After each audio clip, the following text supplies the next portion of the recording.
13 février 2023, papa, mama, balandi, ya Canal Congo, télévision, puis radio Liberté, Kinshasa, Tokutani, na déjeuner nabino, via chaque matin, rendez-vous des auditeurs, émission, et puis ça kabino possibilité, yako benga, yako pesa, makansemino, yako pesa baide nabino, na makamuzali koleka, namboka, ya Patrice Emery, et Lumumba, Bozalaka, et Belé, à travers 26 provinces, ya République démocratique du Congo, na bakomi nyonso ya capitale Kinshasa, pe na ba nyonso bozokali baku ya kulanda biso en direct na France, na États-Unis, partout à travers le monde grâce à YouTube, CCTV, Ralik officiel, tozali nabino na tongo ya lelo po na to beta masolo ya mboka na biso pendant une heure, il y a échange, une heure il y a débat, une heure il y a proposition na ba sujet ezali ko défrayer chronique en République démocratique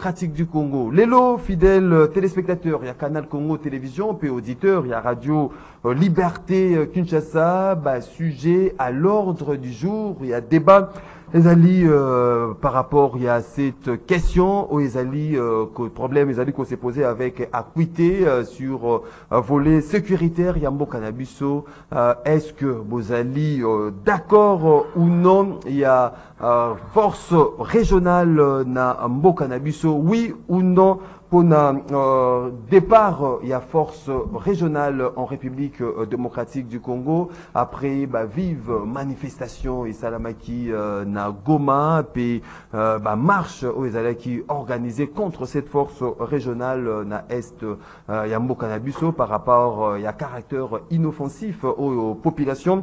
Assili qu'on constaté, est-ce que aujourd'hui vous allez d'accord ou non na départ il y a force régionale à l'est de la République démocratique du Congo. Tokobeta lisusu makambo etali évaluation, opération, enrôlement, identification, 2 électeurs na des heures opérationnelles en République démocratique du Congo. Élection 2023. Est-ce que Tozali s'est dirigé vers l'élection crédible, transparente et apaisée selon délai constitutionnel au organisé en décembre 2023. Est-ce que dans l'allure au Makamuzali Kokende avec opération et identification et enrôlement 2 électeurs, est-ce que glissement est possible taux dialogue au Bayimbo Kamsusu Bazali Kosenga élection 2023 dont les délais constitutionnels, glissement ou dialogue,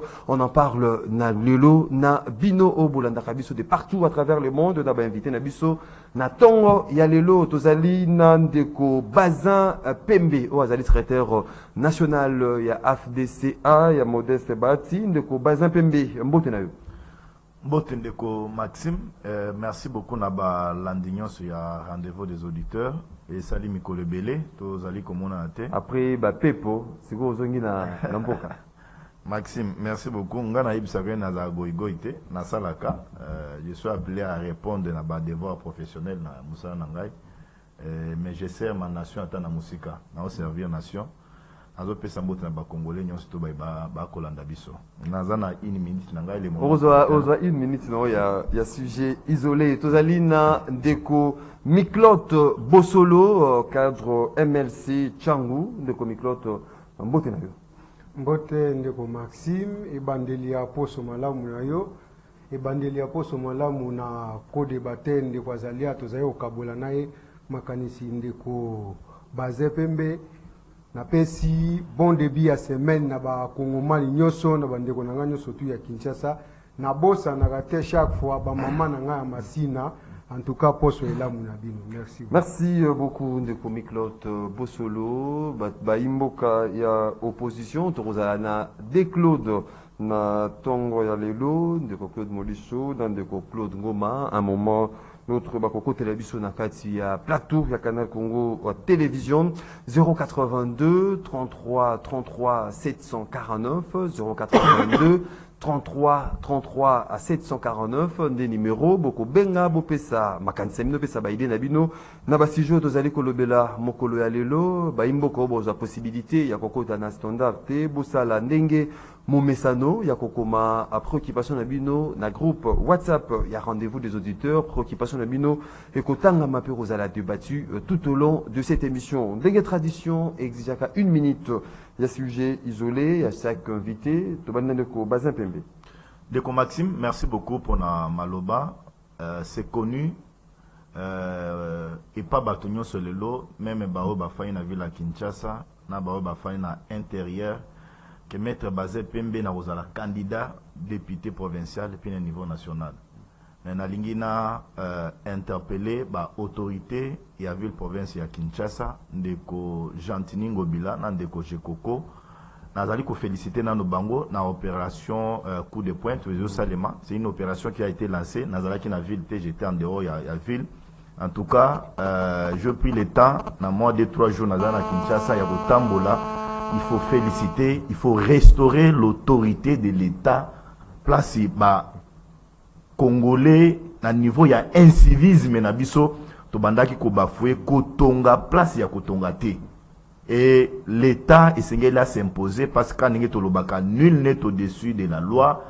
Nous sommes tous appelés à se soumettre à la loi et l'état a la force. C'est une opération qu'il faut saluer nazo senga bango ba kendeti na suka de cibler aussi même les maisons de certaines autorités même baoy bazana kati ya union sacrée. Bazali ko buka bazali ko ka tableau ko ba pe ko assainir et non balongwe na matonge ba kei na lingwala ba kei partout mais place banela ki non ba silicité. C'est ça aussi le problème. Bon message nga nazo yebisa Jekoko Gentini même autorité ya union sacrée ceux qui attendent quoi Tshisekedi a tongi na nzela bobuka parce que Tshisekedi n'est pas au-dessus de la loi. Il n'est pas au-dessus de la loi. Tous nous sommes soumis à l'autorité de la loi. Et c'est qu'il faut faire rétablir l'autorité de la loi dans la ville province à Kinshasa. Nazo senga na ndeko Gentini Ngobila. Soko na lemba. Na super lemba notre zo kende sous région.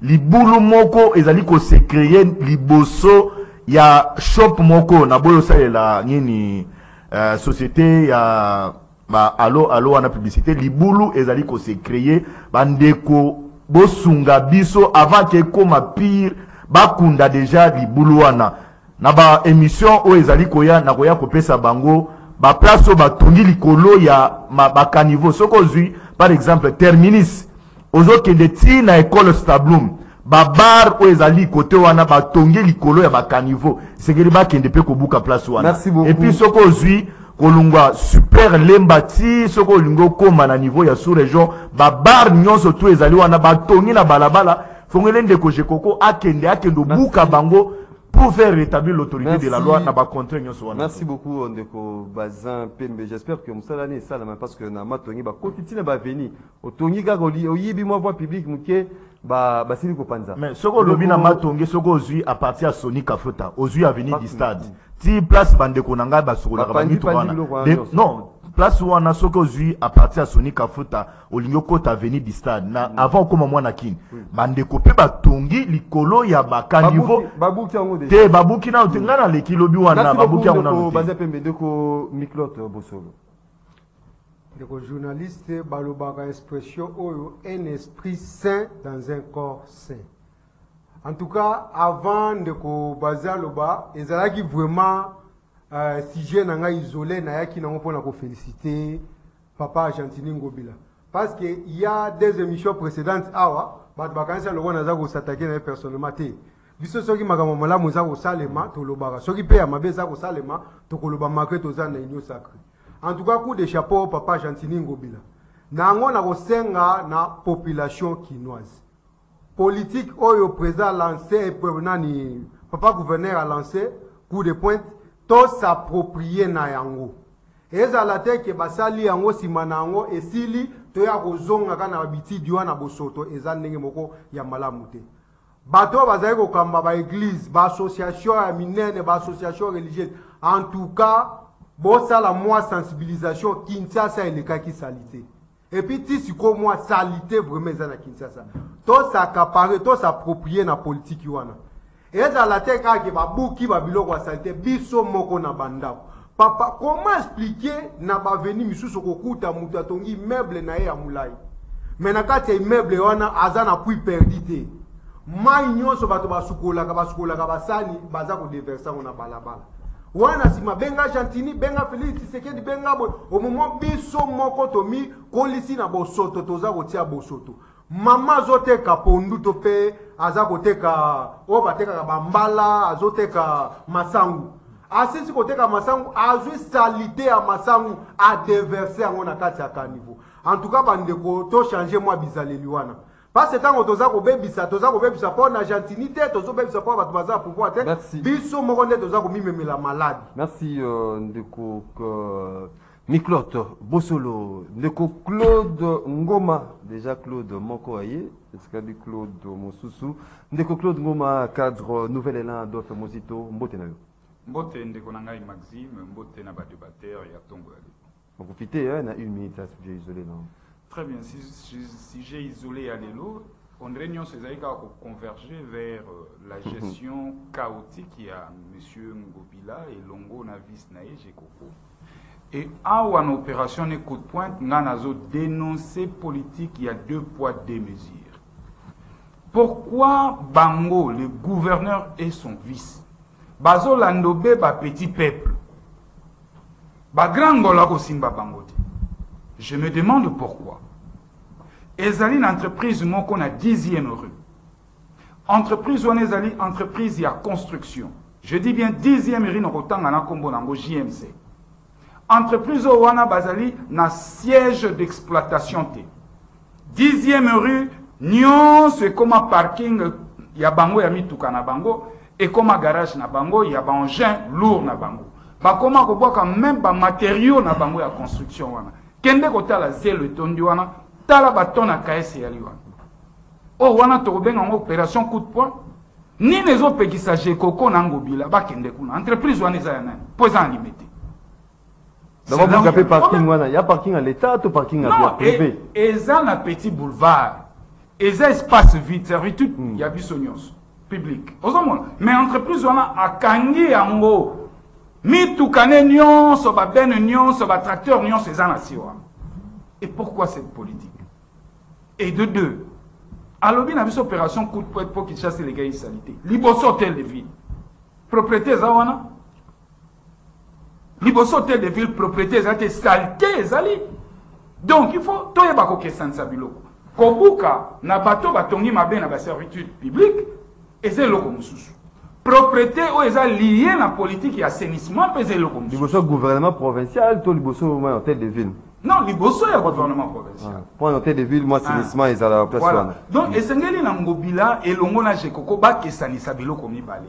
Kobuka banda ko eza kotonga mamabe na balabala l'été zelo komususu. Assainissement pe aller lo komususu. Nanzela assainissement Ngobila foin na foin. Ebele à 0 à poli. Parce qu'a kokité. Osomona. Et l'air na biso na o Italie opération coup de pointe à Zobuka. Mais l'air à Zobuka zotique la biso salité. Quel est ce travail ils ont constitué car Obuki, Opandi, ok. Non, Obuki, il faut zonga Obongisa. Faut zonga Obongisa parce que le bagi propriété. Non, ok. Obuki a tiki salité, a tiki nyon sake, bon, on a un longolélan.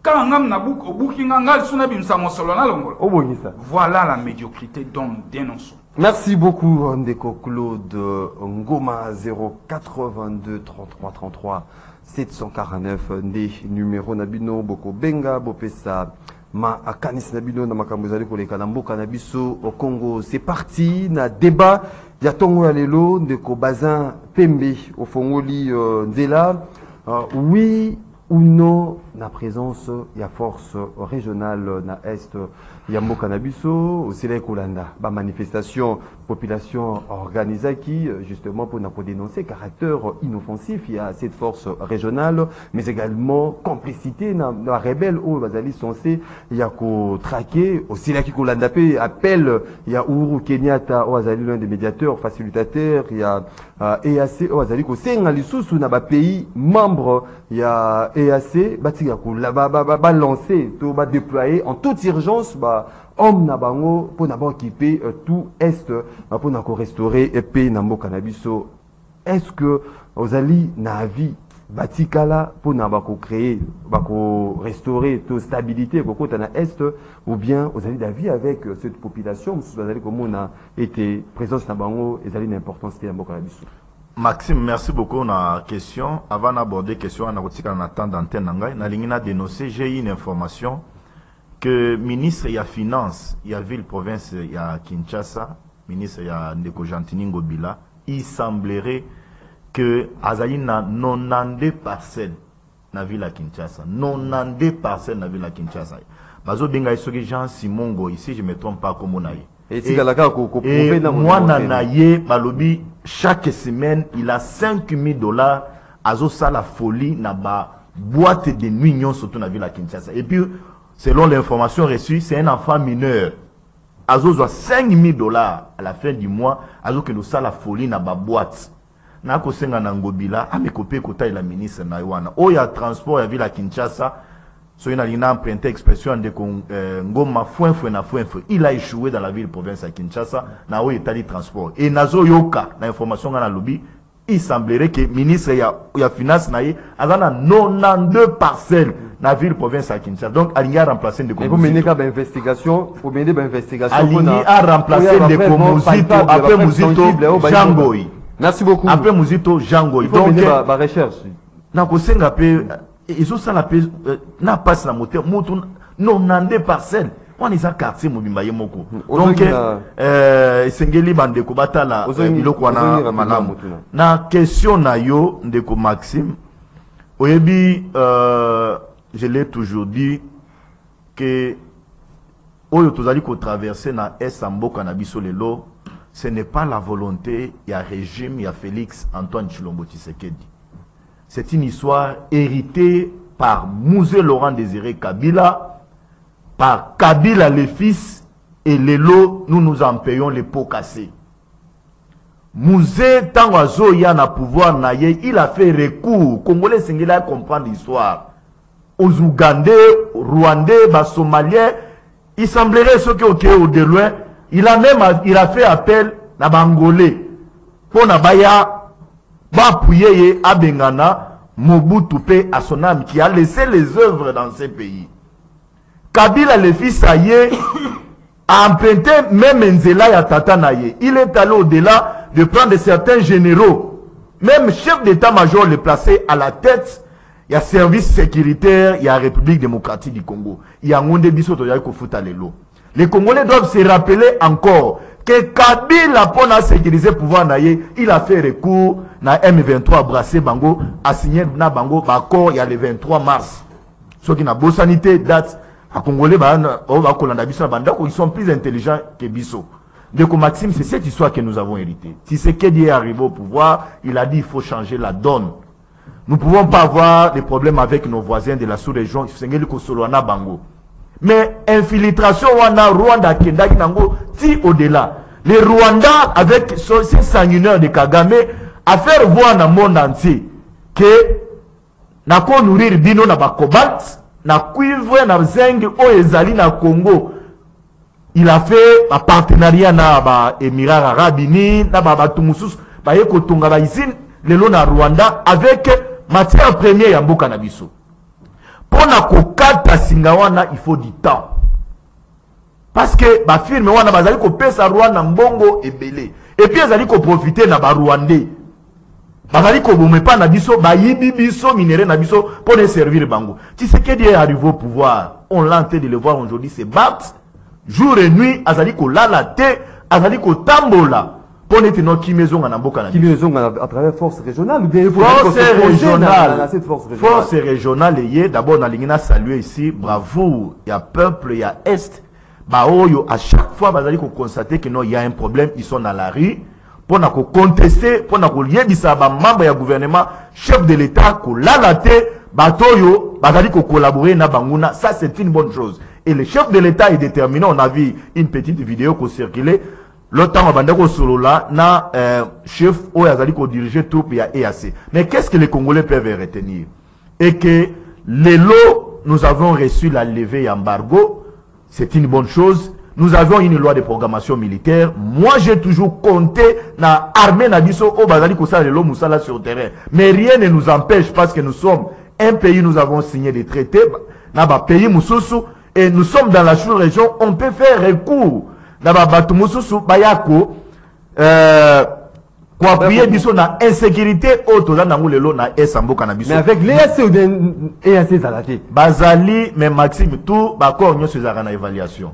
À chaque fois, il y a un problème. L'évaluation Sali na Bujumbura, l'évaluation Sali. Et Salemi, on a obtenu on a obtenu cesser les faits, mais ce qui est important. C'est le fait, ça s'appliquera sur terrain. Armée Nabiso et Sebato. Nous avions intérêt, il y a Kocha Mapinga Nabiso, Maboko Nasima, et à ce Sala Moussala Naye. Mais ce qui est important pour nous, que Basala te territoire centimètre Yambo Canabiso et n'est pas papa. Tokotike la bango Yangote.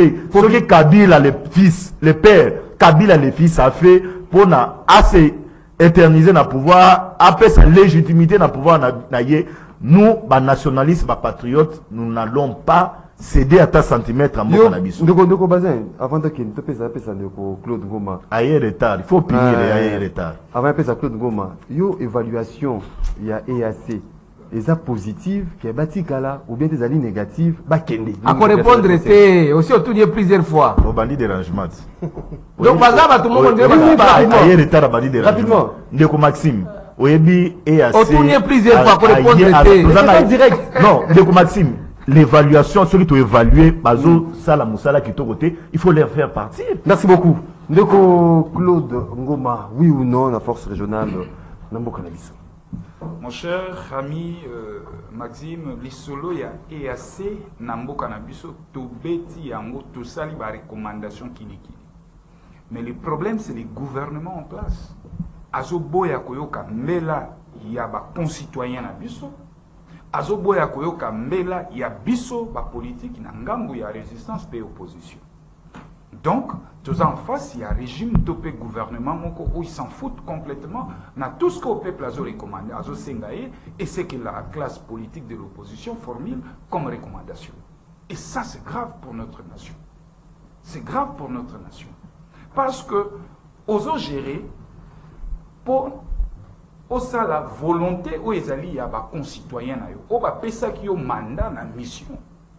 Mais tant que bango peuple va l'obiter, force yangote mokonzi solo ayokaka mbela ya peuple na ye koboya koyoka mbela ya peuple koboya koyoka o peuple akosenga tozobenga yango dictature et yango wana ozomona mwana mboka Félix Antoine Tshilombo na matoi mambongi na ye ezopesa ye tozolatisa kazaka ya dictateur. Et puis je sais que M. Félix Antoine Tshilombo a coévolué. Parce que 4 ans jour pour jour, combien de recommandations tout ça dit?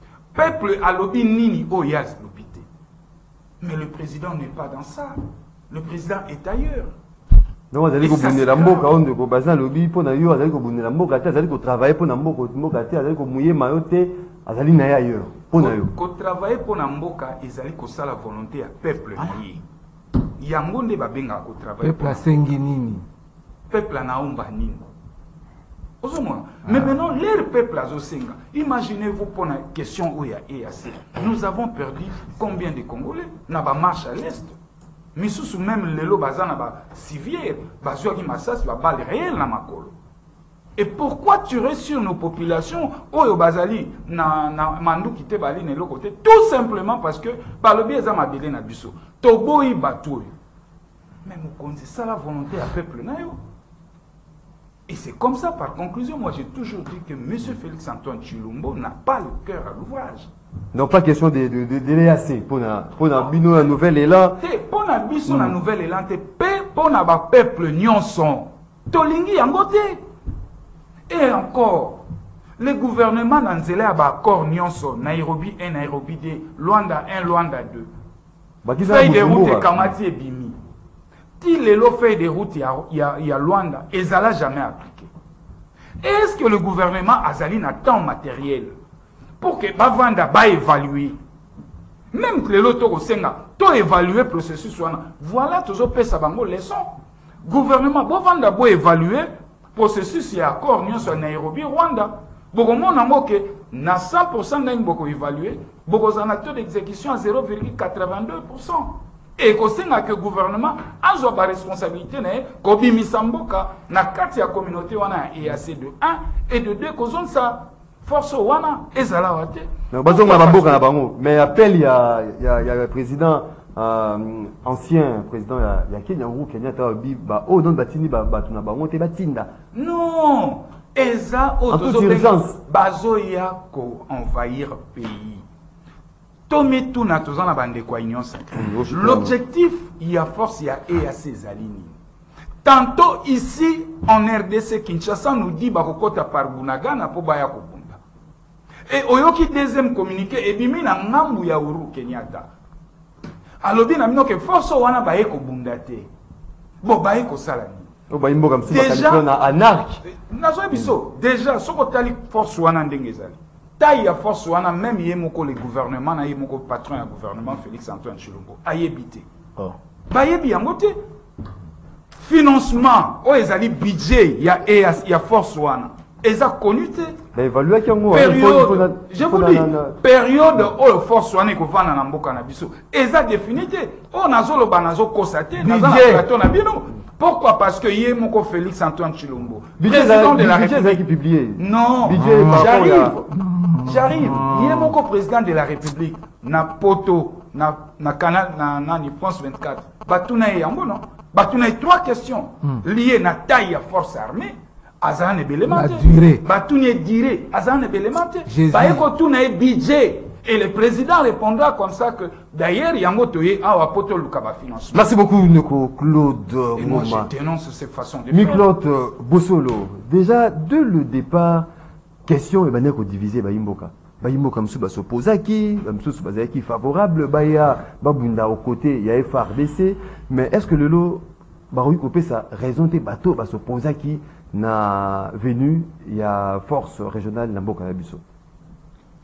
Ndeko journaliste nasi na ba émission précédente lobaki nayo en tout cas na question ya sécurité à monela ekolo nazwaka penchant lokola to pe mutu azo appartenir na famille politique mo boute parce que eza makambo pesa nga pasi eza pona bonsomi pe kimia ya mboka na biso tango tozaki na ba émission kuna o elekaki na ebisaki yo na conclusion na ngai na sepeli ke ba force wana ya EAC ba quitter territoire national na biso soki président azwa a sepeli azwa option to bima na kati ya communauté wana ya EAC parce que agresseur na biso o aza identifié yena bandeko na ba koliti toza bango na kati ya organisation wana agresseur aya kosunga biso lisusu na makambo ya bitumba eza vraiment utopique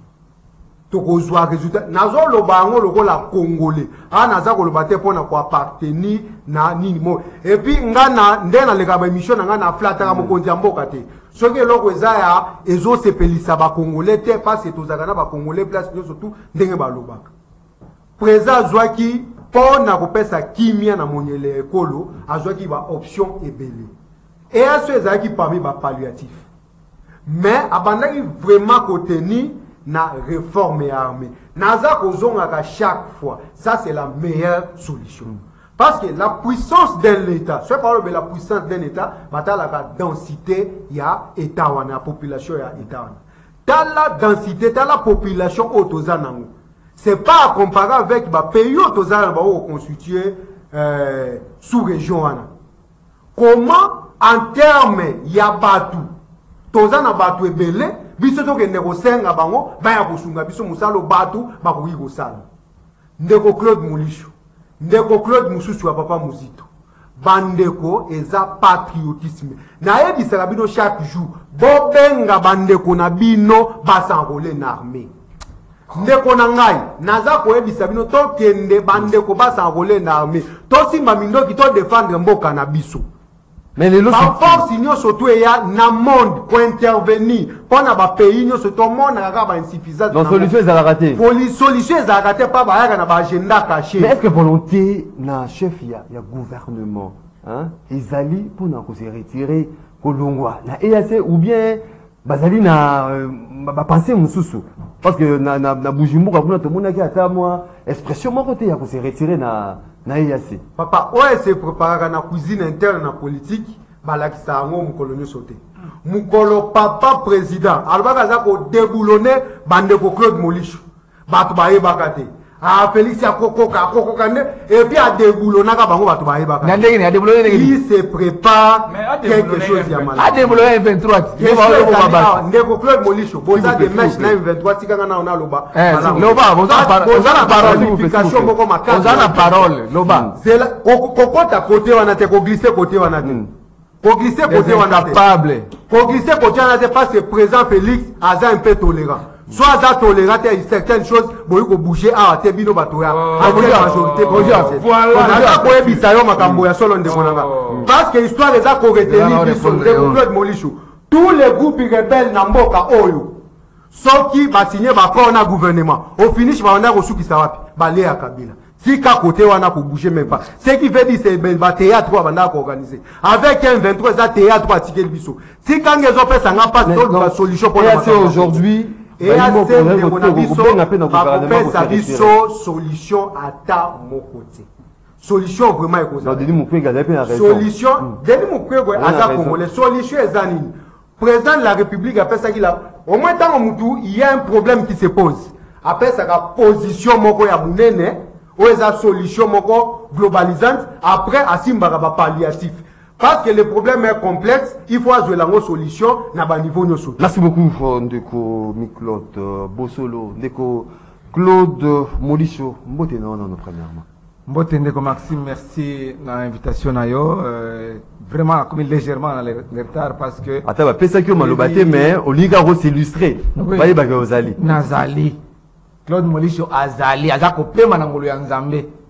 Oui ou non de Claude Molicho toke directement na masolo s'il ko ndaba imboka de ko Bazin Claude ndoina yo Claude de ko Claude Bosolo la question ezali un peu ko diviser ba imboka. Est-ce que lelo il faut qu'on se retire la force régionale après la dernière manifestation ce gouvernement pas na volonté wana de se retirer parce que Baimboka bazela qui force régionale ba côté en action ba attaquer ba rebelle ba qui misa ba rebelle mais population a dit qu'on dénoncer déjà complicité entre bango na ba rebelle Ndeko Maxime omoni na union sacrée na bango ne ba fani wana ou bien na UDPS oh nous sommes na bango za lokusta mensonge ce que la promesse c'était promesse difficilement réalisable promesse PDR difficilement réalisable ou soit un mensonge ne pas ils peuvent rien dire de véridique là où ils sont. Mais PDR, c'est la définition. PDR, promesse difficilement réalisable. Basé à l'obio, nous avons obtenu le cessez-le-feu. Cessez-le-feu, qu'on a qu'est-ce que c'était fait les alliés. Et ça, Sony, pour faire un andak yo. Ce que vous avez la poste, c'est quoi tu as dit on a posé au nommer au bourgmestre. Bah mon gars, il est passé occuper terrain. Répondre à la question. Yo comme bourgmestre, on va pas nominer. Ah, non, bourgmestre, mais arrêtez bourgmestre. Répondre à la administrateur du territoire. Mais c'est ni Claude. Yo aujourd'hui on est là, aux comme citoyen, comme parti politique, mais aux hommes diabète. Aux hommes diabète, il y a MLC. MLC a dit ouais. Les gens comme qui m'a beaucoup mieux batama. Claude Molicho c'était un kabiliste. Na mi bomba katengai. Donc contre Vazé Maré, Claude Molicho reste kabiliste. Qui est journaliste, c'est Genda. Ok. Ah ouais, Tozali, avant d'en la question là yo, Ndeko Bazin, Maxime, likambo koza koleka na Kasai na Mbujimai, funa lobela yango na télévision. Nicolas Kazadi, ministre de la Finance, akele kuna so ko se faire enrôler, akomi kuna lobi non, na asoli na gouverneur ya Kasai Oriental, basa ndenge ya indemniser bato bazali victime ya incendie ya marché ya Bakwa Dianga. Na Mbujimai. Nathalie na lobi mboko ekufi. Deuxième fois, troisième fois, ekufi lisusu. Mais bato va couper na mbula awa. Le 13 décembre 2022. Plus de 164 personnes vont couper na mbula la Kinshasa awa. Na mandaka na kolobate Kindu, plus de 3000 familles adhérents. Soutien au gouvernement. Mbashi va couper na mbula. Mais awa na Kinshasa, balobaki va tongela bango ba maison préfabriquée. Bon va couper na mbula ba famille de victimes. Mais to comme appelé lo. Mais Nicolas Kazadi comme ça la Kasai Ake kolokuna na bio ako indemniser bango. C'est comme si bao bazana selemba ou bakufa ki na selemba na mbula. Non, na question na yo. Na minute na ngai minute tango pesa biso. Na zakolo makambu ya mbula. Na kolobela batia selemba o bakufa ki na mbula. Batia komina makala, komina kalamu, komina bandal kotia makelele kuna. Bakufa ki na mbula. Bo bibo kotonga bango ba maison préfabriquée na mukolonini. Est-ce que volonté Zali, na chef du gouvernement pour nous serrer na on peut rien attendre na gouvernement ou ba soi-disant warrior. Ce sont vraiment des incompétents, ils se sont illustrés par leur incompétence. Au moins nzambe na ngai. Tout cela qui awa. Tobundi pour na extradition ya Karega. Yo bundi. Mas écoute salami awa na bombe. Ba policier ba obeta ba yo suma sana bi. Bona extradition ya Karega. Si moi yango bambula des mois après bayeko bano Karega fois kende. Ba tu vas manifester pour na Monisco azala résultat depuis 22-25 ans yango yo. Résultat moko Monisco to monité. Ba les gens sont morts, Monisco a tiré coup à bout portant sur les manifestants na Goma. Ba bi o ba fumuler enquête à Kinshasa depuis ba fumuler enquête qui m'a mossi salama avec. Tilelo Monisco va renouveler banda bi ba betu maboko. Les gens vont manifester contre EAC. Non, la conception de l'EAC. Les amis notent. Les gens ont il faut tout le monde EAC. Donc, il n'y avait pas de concertation union sacrée. Yo le faut bon. Nathalie, Nabinombo Koufa. Il dépêche la union sacrée. Merci. Cité. Rapidement. Cité. Ndekonanga Maxime. Bon, non, Balobaki la mission que EAC a opposé à Munagana. Mais à côté, il cherche. Munagana, c'est là où on perçoit même des frais de douane. Les frais douaniers, les taxes. Pour M23 za mis solo ya kosoma binduki ba alimenter bango ba komi état mususu l'administrateur du territoire ya Rutshuru comme nani o boto no mais bon no me ba tayi de pese ba administrateur du territoire partout ba bourgmestre partout on répond à ta question biso to lobibo alternative ya suka na ba kango to mi di pourquoi alternative ya suka na mboko yo Papa Lobaki qui na élection libre, démocratique et transparente. Merci beaucoup. C'est-à-dire ils ont monté leurs limites. Merci beaucoup. Ils peuvent rien faire. Merci beaucoup. Pas incompétent. Merci beaucoup. Abengi, ministre de la Défense. Pendant que c'est une question sécuritaire qui nécessite l'implication du gouvernement Mobimba. Premier ministre qui découvre Merci beaucoup Ndeko Kulo.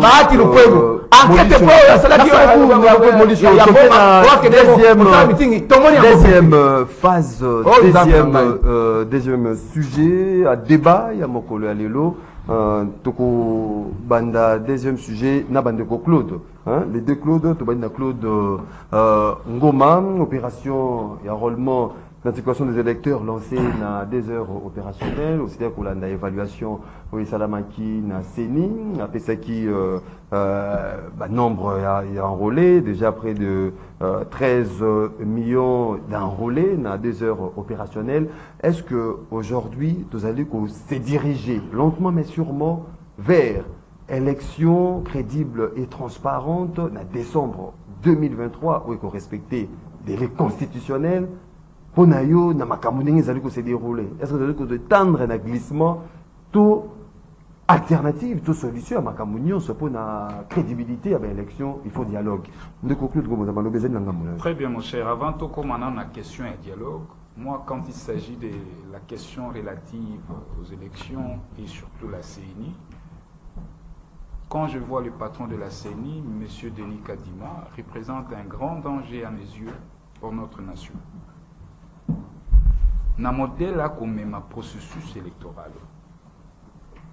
a ébissibiso na première zone opérationnelle avant na comme la deuxième zone opérationnelle et c'est là surtout évaluer première zone opérationnelle n'enge ba processus nyonso et inscription et a ba enrôler et salemaki alobi na biso na première zone opérationnelle Seni azai kozela a enrôlé 18 millions azongeli biso pour nous dire que ba enrôler à peine 13 millions. Mais sans pour autant, akende na biso de manière éclatée. Atalisa biso na chaque bureau de vote détaillé que voilà, par exemple, pour Moamba, on a enregistré autant. Lukunga, on a fait autant. Le Congo central a dégagé total et à Kinshasa, à Salipe, même na Congo central, a dégagé total. Nous avons confiance dans les chiffres. Mais comme c'est un monsieur qui joue pratiquement le jeu du régime, c'est un monsieur qui, la caisse de résonance, il y a pouvoir. Mais tout ce qu'il peut faire, c'est de préparer le triche. Non, pour nous, la personne a des nika du maintenant, nous allons se faire sa personne déjà, sa personne ne m'inspire pas confiance. Je l'ai dit sans embâche. Naza un plateau nabino. Naza un plateau nabino. Tant que vous mandat à Kosala pour l'individualité. Sala pour l'école. Histoire na yokotika na banali ya mboka na biso tokotanga kombono na ndenga malamu. Mais tant que ba congolais nyonso na monoko na bango okobetisa bango mabaku. Tokoloba nini? Na première zone opérationnelle, vous savez combien de Congolais bazu ba carte? Bazo clôturer déjà. Bazu ba carte. Qu'est-ce que Denis Kadima fait en termes de sensibilisation pour stimuler le peuple bakende ko s'enrôler? La CNI, pour ne pas dire Denis Kadima. J'ai fait cette fixation sur lui parce que c'est lui le patron. Mais la CNI, ni n'a sali comme stratégie pour inciter la population à aller s'enrôler. Rien. Non, pour nos campagnes, les sensibilisation, les politique, les politique, ils ont sensibilisé la contre la CNI. CNI n'a déboursé aucun frais. Il y a la sensibilisation. Il y a procès électoral, mais la lourde et la tâche responsabilité revient d'abord primo à la CNI. Et ce sont la CENI. Mais respect, la démarche constitutionnelle, dialogue, tout glissement. Mon cher, biso tozo betali solo à glissement. Tozo betali solo et à dialogue. Tozo tala, tout est dans le rouge. Biso pana biso décembre 2023 tozo sila na bango. Manœuvre nyon so CENI azo sala ne longo na mwana mboka Denis Kadima. Tala lelo. Nazo chité. Azo kene na deuxième zone opérationnelle. Or, deuxième zone opérationnelle est plus compliquée à niveau logistique que première zone opérationnelle. Parce que la zone d'accessibilité est passée. Il y a des kilomètres à parcourir pour que nous montions un centre d'inscription. Et qu'est-ce qu'il a fait? Et ceux qui machine est Koufi, est-ce que Denis Kadima na Seni na bango, ils ont prévu des motos? Charo réalité, moto réalité. Ceux qui machine est commis en panne, les moto, moto,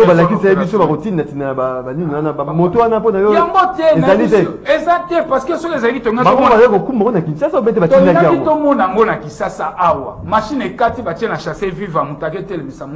beaucoup. Merci beaucoup de Claude Dongo Mandeko Bazin Pembe. Dialogue dans élection dans le délai constitutionnel, c'est-à-dire décembre 2023.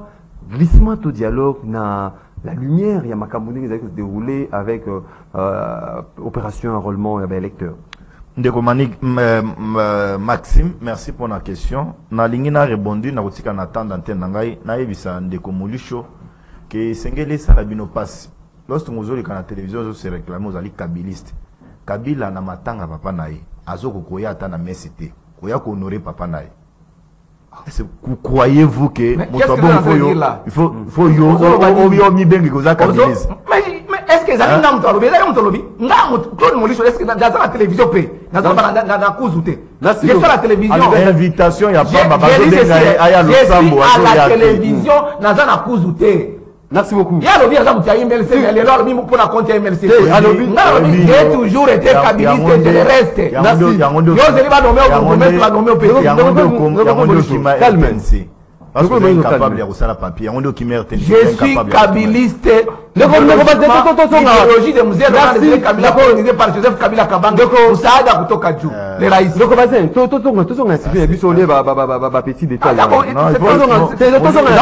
faut payer petit détail. C'est très important. Moi j'ai rappelé na Molisho na question sécuritaire na bafé.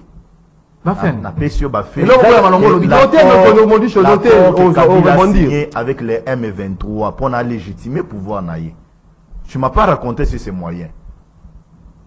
Et 145 groupes armés tant au Kabila Zolo on a pouvoir attiquer en tu m'as pas raconté sur ces moyens là. La crise de 145 armés la crise si c'est que d'aujourd'hui et à Zofuta ma bien dit non.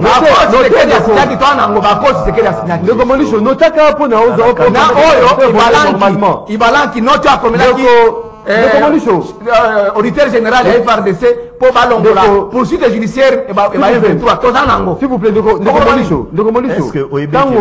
plaît s'il vous plaît tango Bazin Zaina Maloba azali koloba yo noté ceux qui azali kokosa au noté yango mais non Rosamaloba au rebondir justement pas de combattre que na 1 minute 30 secondes ndeko molisho ebeteno on a connu un certain James Kabarembe dans ce pays Kabila ndia nommé par ordonnance a nommé chef d'état-major général. Est-ce que tu c'est na patriotisme ko ça l'opacité mais c'est accueilli au-delà l'autre qu'on a envoyé na Cour pénale internationale, il est allé là-bas décliner identité à Rwanda. Mais ici, chez nous, au Congo, vous l'avez identifié comme un Congolais.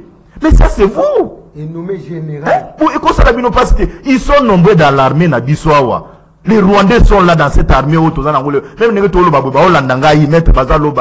nous, les Rwandais, on est dans l'armée congolaise. C'est Kabila qui nous a amené tous ces gens-là. Kabila a fait quel recrutement pour l'armée loyaliste armée nationale. Mais il faut avoir honte. Hein? La démocratie, tu sais qu'il y a les bino les lots, dès que vous avez la télévision, vous avez au loba. Mais démocratie, il y a des débats politiques avec politique avec Tshisekedi. Il y a la question, il y a Seni, na aucune de Congo, Manenga Lobby, Ngai. Na élément ya liboso il faut féliciter de Kokadima dès le début situation et enrôlement ils avaient un problème mais à un moment on a constaté il y a une évolution. Hier là j'ai accompagné madame mon épouse pendant que nous avons carte d'électeur naïe j'ai apprécié le travail il y a des gens il y a Seni dans 5 minutes au commun bureau de vote on a pu obtenir notre carte et puis le lot dans le bureau de vote engouement et ali sous-sauté. Moi, je me suis renseigné par bateau en Afrique. Grand nombre grand nombre de bateaux. Si je suis déjà ma carte d'électeur, la Kinshasa. Na intérieur, moi j'attends, je dois aller m'enrôler à l'extérieur, en Boka, la situation est en train d'évoluer. Mais il y a un problème. Moi, ngai structure ngai dynamique, le changement c'est maintenant. C'est comme là qui kadima. Pour na koye bisaye que pas ngai na territoire ya décaissé. Place na la candidat député provincial de Koumanit, Max. Ma problème est les chefs des centres il y a des questions on a biloko azosala kuna eza malonga na isa kadi malongola ye kadi makoza la malonga akoza la malamu mais batu oyo azotia bango pona ba travailler bango ne bazali ko bebisira musala donc kadi misengele pa yoka biloko ba terre politique musu merci beaucoup nalinga yeba samedi Congo pesa katanze ba oyo bakokende ba élection ezali ngai ezali yo nous sommes appelés à ko sensibiliser parce que yo nous en a besoin on a ba électeur rebelle on a ba s'enrôler pour on a ba électeur tu es en train de commettre une erreur mon frère et j'ai suivi une CIA. Merci beaucoup de Patricia CIA fait une évaluation il y a peut ça nombre d'enrôler comment il faut évoluer na na makambo ya S Kadima hier il a été avec premier ministre c'est pas hier il a été avec ministre il y a intérieur pour étudier faisabilité comment bakoki ko enrôler bande ko na biso ya merci beaucoup de situation évolue politique la merci beaucoup de distraction et ça bien été merci beaucoup de ko baza pembe ndeko Claude Moliso après de ko Claude Bosso le reçoit après baimbo kapé bakobenga totanga pe un message na bango ndeko Claude Moliso yo na ko quand même souma ya poser une question parce que yo zali kabiliste oui hein bino déjà bolobi boyi bato ba s'enrôler c'est-à-dire élection en 2023 bino bazali ko content le babouani bino boyi ko s'enrôler boboyi ko s'enrôler zo le babouani s'il vous plaît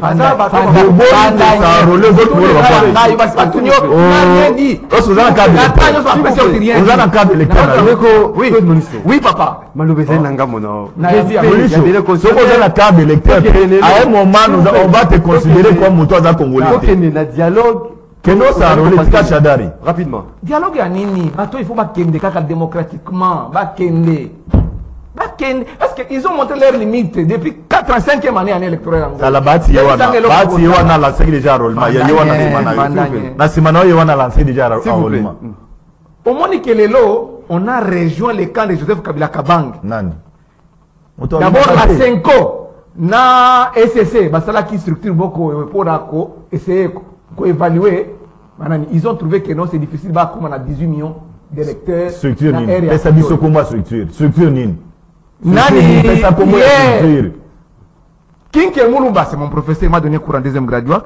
Kinke Moulumba, aoti na epane na Kitoi na Masimanimba territoire Masimanimba na Kwilu province ya Kwilu a constaté que ministre moko ya gouvernement central a memi batu na machine à voter mafuta mabanga nini machine oyebi amutu ba ide yo pwani oyebi amutu ba ide yo pwani akoti angona ndaku na ye a jusqu'au bisi 4 bus eza comme batu na Kinshasa ba kene kuna na ma il y a combien de gens Masamuna non je cite la personne Kinke Muluma za professeur za membre union sacrée donc tabala Kabila to tondi yote est-ce que c'est tondi Kabila bato batondi Kabila te ils a des biso za yete ya on ka poste comme yo la flatter pour nous kana mama Olivia alobi ke ministre ya gouvernement central aza comme mabatu kuna basi ba komi na ba machine moko identification normalement des électeurs ba ndako na bango donc il est membre de l'union sacrée non à région de biso c'est pour que Buzoba wana to kota Buzoba wana te Kabila c'est quelqu'un qui est ordonné discipliné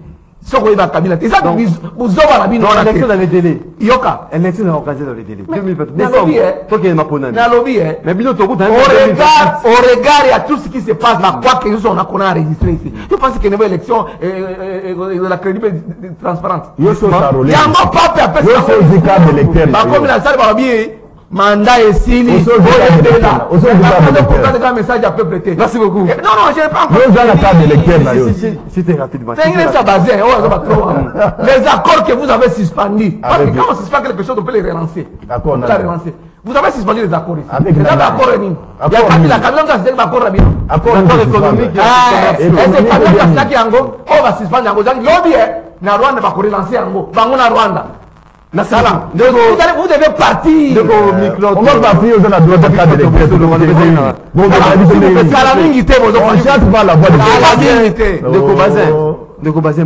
allez partir. Les incompétents. Respect dans les délais, organisation de l'élection, glissement, dialogue, les amis vous profilent à l'horizon. Avant, on a touché point wana. Nazonga na on a na la conclusion peut-être bande ko nanga ba congolais balanda ki yango bien te na répéter yango. Bota la paradoxe moko boy. Pona makambo ya insécurité na est. Tout le mouvement rebelle on a sima baye ko se transformer le rôle ba parti politique. Au finish babane ko appartenir à la famille ya Kabila. Famille politique ya Kabila. Ça dit un mot. Nazolo bayango, ça dit un mot. Tokozoya CD à Rubewa. Abundi Simboka na moniele à este. Kabila na pouvoir. Bazaki ba rebelle à Kabila.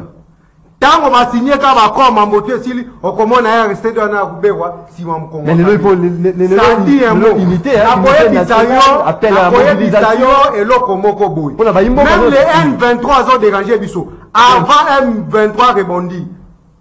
Mais sous Kabila, M23 est là qui? Il y a un parti politique et ça qui a M23 et ces partis politiques et ça une FCC. Pourquoi pas tant on va rebondir la pouvoir Kabila? Parti politique à M23. Parti politique à M23 qui est là qui n'a pas connu. Il y a bien M27. M23 et ça qui parti politique et ces partis politiques et ça derrière Kabila. Ça dit un mot. Bande konanga na boyebi Sabino. Ba Congolais. Ba infiltré. Babanda banda na sommet à l'état na ba pouvoir ezalaki kala balinga ki ba panza mboka o ba bakaniser ngo plan na bango ezaka yango wana balinga ki o Félix azawana akokoka te to kobenga bato akokoka te ya so wa je suis d'accord non là je suis d'accord akokoka te là je suis d'accord avec toi akokoka te parce que ça va porter libiso mabele na biso to kwa même ko akokoka te là je suis d'accord là je suis d'accord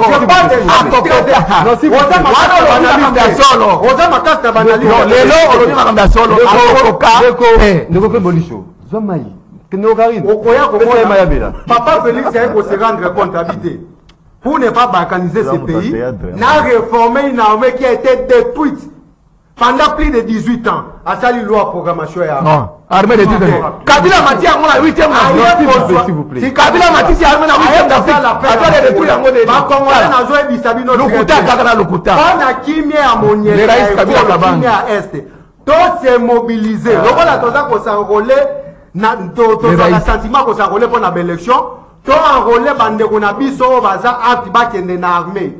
basi mamandoki to défendre mboka Yo kene na armée. bakoyi Yo kene na armée. na kokenda Mokonini. pour votre information Mokonini moi je armée. suis né dans une famille militaire Yeah. famille na biso mo Mokonini bazora kene na kitona. Merci. na ye kozonga Na mapona miracle. na makambo ya maponomi ndeko na ngai ndeko Claude oyo aza un peu docile par rapport à Claude Molisho oyo aza un peu cohérent na koexpliquer yo boye kolanda mulisho te théâtre kolanda ete malgré boza bino mbale kote moko par coïncidence nde boza kombo moko mais boza koraisonne ndenge moko ndeko na ngai na koyebisa yo boye olobi seni il fallait bapesa barésultat bureau par bureau ndenge baenrole bato mais ndeko ntango basalaka barapport babengaka rapport ezalani to basala barapport bazwaka bagrande ligne dans un rapport okoya kosala détail yebisanga soki bazwi document sikoyo baselo rapport ke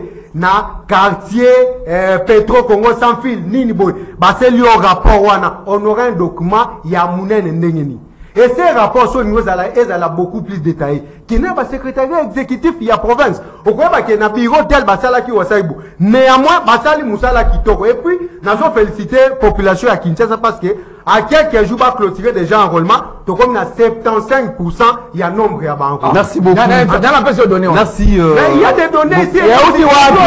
Et où tu vas? Merci.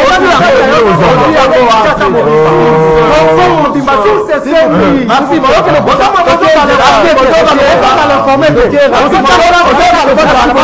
Mais c'est des chiffres.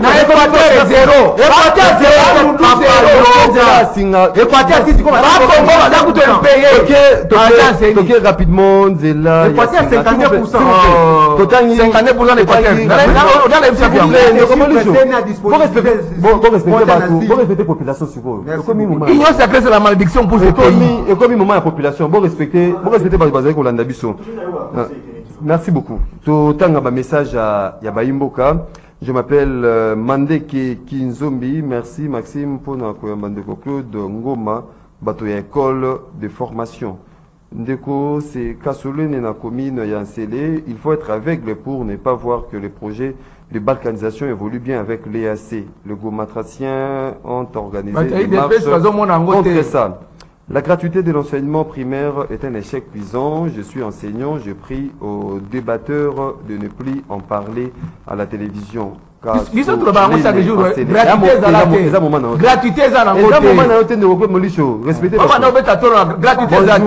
bonjour s'il vous plaît.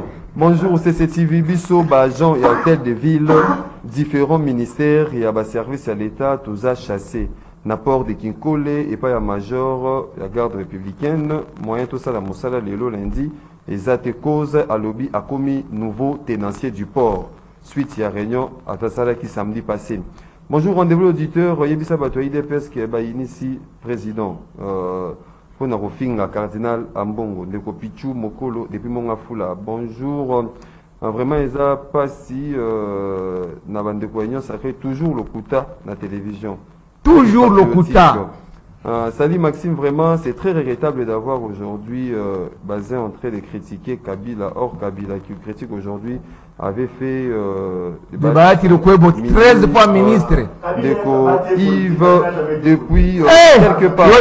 S'il vous plaît, Ndeko Maxime, s'il vous plaît. S'il vous plaît. Bonjour Ndeko. Caméléon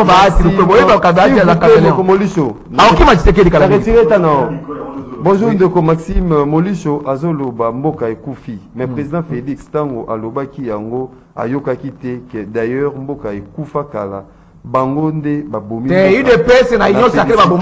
Na félicité. Na félicité Lelo Alatiki Toko José Massamba. C'est pas le nom de Lelo Nevolati. Bonjour.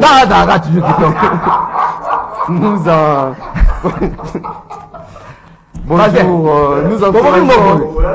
nous encourageons les présidents Fachi pour ses efforts pour amener la paix dans l'Est. Saline de Maxime, il faut retenir que nous faisons face à un gouvernement illégitime, Ndeko Mboka, gloire Kiss, Ndeko Maxime, l'Union sacrée a fait la honte de l'opposition à l'époque. Il est presse de donner des leçons de la bonne gouvernance, soit de père et de mère. Bonjour Ndeko Maxime, je salue Claude Moli, je dis à M. Bazin que le temps de voter quelqu'un au nom de Kabila déjà révolu, mais c'est Ibalan qui est aux arrêts. Pourquoi? Mieux vaut. Ibalan qui Bakangi est déjà. On a évité. Mais Ibalan qui a continué sur la poisson. Allô, Ibalan qui Mukanda n'est pas en Allô, bonjour. Allô. Ndeko Karine avec les standards. Allô, bonjour. Bonjour. En tout cas, ce que vous avez Okolo ba makasi ndeko po to yokayo.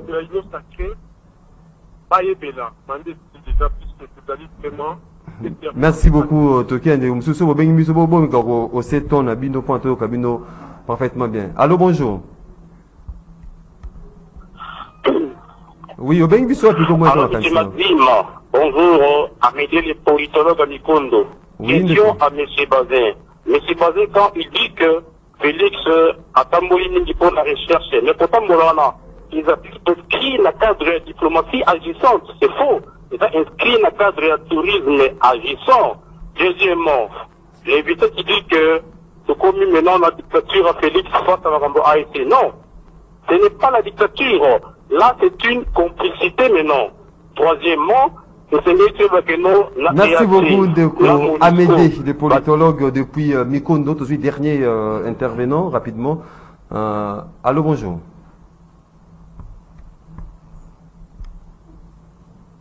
Allô, bonjour.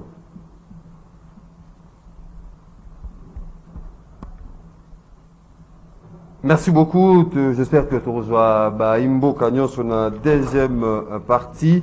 Bino Sobourbenga, tu écoutes la 10h30, la deuxième partie. Doudou Moturé Hamilton, aujourd'hui toujours en retard, hein, Mikolo, Doudou Moturé.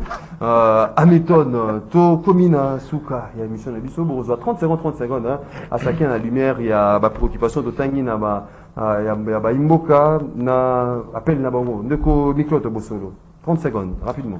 En tout cas, on a félicité le président Yasseni pour na ndenge a salisi enrôlement. Vraiment, c'est une réussite la première opérationnelle. En tout cas, les chiffres au porte-parole Yasseni a Pessi na Kinshasa, vraiment il y a une évolution. Équateur, bazongi moi si par rapport à l'élection passée, par rapport à l'enrôlement passé, Congo central, a salé fort na 62%, Kwango à ça l'effort en tout cas, na félicité bango. Nazo senga bango va continuer et puis bayata là, où ezaki lokola ba difficulté na première opérationnelle, ba luka ko améliorer encore makasi na deuxième ère et puis na troisième et dernière ère opérationnelle pour ezala vraiment une réussite. Tout se préparer na. Merci de Miklot. De Miklot, je vais vers 30 secondes mais on voit 15 secondes, na retranché 15 secondes de dérangement. Dans 15 secondes, en 2 mois, on a dit, dans le but qu'il y a des personnes qui ont sacré, on a pouvoir, ce sont des incompétents, donc, que gérer Mbokaté. Donc, déjà qui n'ont pas été préparés, c'est tout. Bakende. Donc, Mboke baby ma carte, ils ont ici, ma oiseau, bakeno, enrôlement des électeurs, oh, il y a Mikolo, Équateur, et ils ont mis Massima Mouké. Mais, wapi, avancer, Zali. Ils sont là-bas, ils sont là-bas, Congo. Ils sont là-bas, Congo, 15 secondes, Ndeko Bazin Pembe, 30 secondes, rapidement. Ndeko Maxime, merci d'abord pour l'invitation. Merci pour Ndeko Nyon sur l'excellent moment. Congolais, place Nyon sur Azali appelé Azala gardien pour Nambo Cannabis. Nous avions que Patru Moko Oyebengami République démocratique du Congo. Oyebandeko ya Est, les lois Azali ko subi, ils allaient affecter directement l'économie en Cannabis. Ils allaient affecter le développement en Cannabis. Même nous qui vivons ici à Kinshasa, ça nous affecte. Nous avions intérêt à soutenir Batouana, soutenir les institutions et même le président de la République pour la détermination à en finir avec les terroristes et M23. La question des élections, c'est ni les lots, azopé sa évaluation, enrôlement, ils allaient très bien. En 2023, Tolingi, ba élection, ils allaient dans les délais constitutionnels. Maintenant, naïb salisous de Denis Kadima.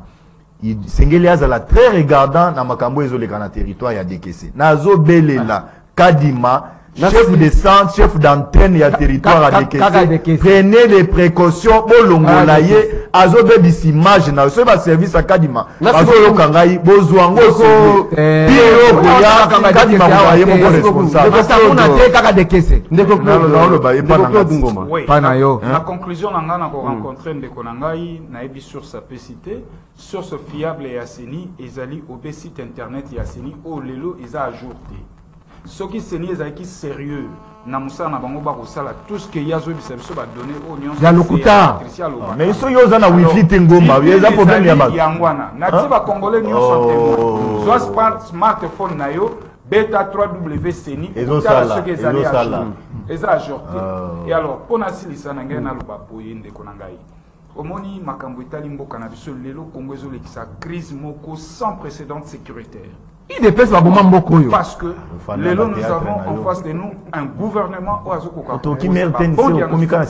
moyen durable et du coup décembre 2023 et Sengelito Kenembango na maponomi pour tokoka kosila na régime. Merci beaucoup mesdames messieurs fidèles téléspectateurs, il y a Canal Congo Télévision, puis auditeurs, il y a Radio Liberté Kinshasa, déjeuner Nabiso, il y a Mokolo Yalelo et Soukia Tozaki et Sengo Yakoyambela Bino, Mokolo Yalelo, Ndeko Claude Modicho, les kabylistes, Ndeko Bazin, Pembe, secrétaire national AFDCA, Ndeko Miklot, Bosso, le cadre MLC Tchangou, Ndeko Claude Ngoma, les deux Claude, Ndeko Claude Ngoma, cadre Nouvel Élan, Adolphe Mozito, Nathan Bino Botondi.